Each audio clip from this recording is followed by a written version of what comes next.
പള്ളം കടപ്പുറത്ത് കുട്ടികളെ തട്ടിക്കൊണ്ടുപോകാൻ ശ്രമിച്ചെന്നാരോപിച്ച് നാട്ടുകാരാണ് 6 പേരെ പിടികൂടിയത്. 6 പേർക്കൊപ്പം 2 കുട്ടികളുമുണ്ടായിരുന്നു.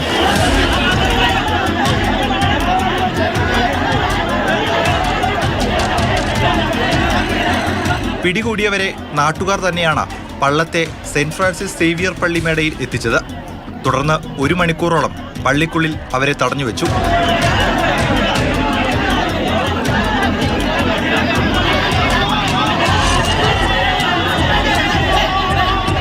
സംഭവം അറിഞ്ഞ് നിരവധി ആളുകൾ പള്ളി പരിസരത്ത് തടിച്ചുകൂടി.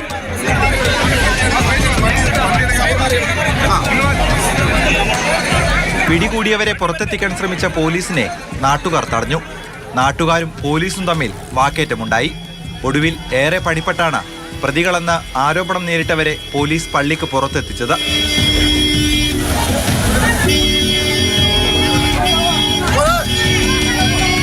സ്ഥലത്ത് വൻ പോലീസ് സുരക്ഷയാണ് നിലവിൽ ഏർപ്പെടുത്തിയിട്ടുള്ളത്. മാതൃഭൂമി ന്യൂസ്, തിരുവനന്തപുരം.